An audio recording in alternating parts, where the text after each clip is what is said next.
এই বাচ্চার কথা কেউ মনে রাখবে না, এই বাচ্চাটার কথা কেউ মনে রাখবে না।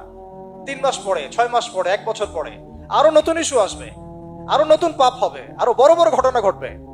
এরপরে মানুষ এই বাচ্চাটাকে ভুলে যাবে। এই বাচ্চাটা কি তার মৃত্যু যন্ত্রণা ভুলতে পারবে? তার সম্মানহানি ভুলতে পারবে? তার পিতামাতাকে ভুলতে পারবে?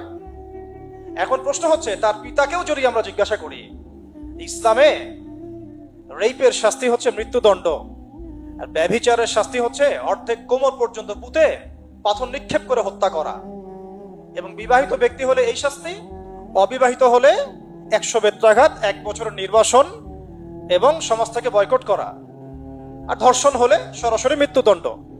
3 মাস সময় লাগার কথা না, 3 দিনের মধ্যেই করা সম্ভব।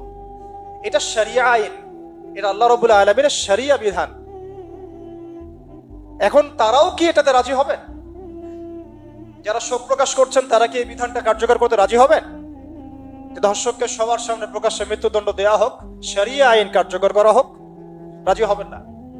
কারণ আপনারা বলবেন এটা করতে গেলে বাংলাদেশ নাকি মৌলবাদী রাষ্ট্র হয়ে যাবে। তো সমস্যার গোড়ায় আপনারা যেতে চান না, ডালপালা নিয়ে নাড়াচাড়া করেন। জেনা ফ্রি মিক্সিংটাকে উন্মুক্ত করে দেয়া হলো, ছেলে মেয়ের অবাধ বিচরণটাকে উন্মুক্ত করে দেয়া হচ্ছে।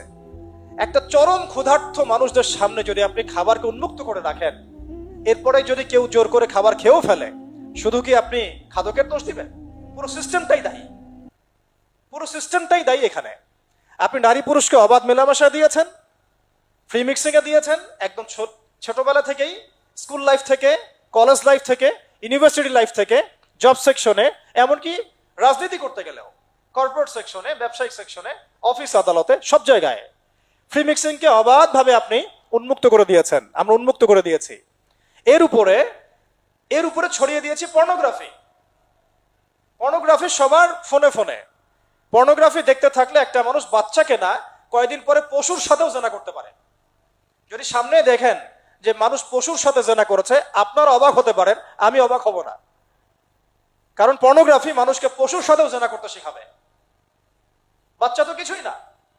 এর উপর আছে বিবাহ বহির্ভূত সম্পর্ক, ব্যভিচার, জিনা, ফ্রি মিক্সিং, ভ্যালেন্টাইন্স ডে এর মতো দিবসগুলো পালন করে ছেলে মেয়ের অবাধ মেলামেশা। আর এই জেনাগুলোকে আমরা বলছি গাছে আসার গল্প, যেখানে ওর উপরে 100 বেত্রাঘাতের শাস্তি অলরেডি মজুদ হয়ে গেছে। আর কতগুলো যে জেনা হয়েছে এটা তো আল্লাহ পাক ভালো জানেন। একটা দুইটা তো করে নাই, একটার পর একটা চেঞ্জ করেছে। বিবাহিত ব্যক্তি পর্যন্ত অন্যের স্ত্রীর সাথে জেনা করেছে। আর এটা তো ধর্ম তো অনেক বড় বিষয়, ধর্ম তো অনেক বড় বিষয়। এটা তো একটা মানবতা বিরোধী অপরাধ, এটা তো একটা মানবতা বিরোধী অপরাধ। এখন সমস্যা কি এক কেন্দ্রিক? এটা বহুমুখী সমস্যা। ফ্রি মিক্সিং রেখেছেন, পর্ন চালু করে দিয়েছেন, এবং সবচেয়ে বড় কথা, এর শরঈ বিচারটুকু নিশ্চিত হচ্ছে না। তাহলে সমাজের মধ্যে এগুলো কমবে না বাড়বে? সিম্পল, সমাজের মধ্যে এগুলো বাড়বে। 6টা কাজ করেন, ইনশাআল্লাহ তাআলা কমে যাবে। প্রথমত, শরঈ পর্দা নিশ্চিত করেন। দ্বিতীয়ত, ফ্রি মিক্সিং বন্ধ করে দেন।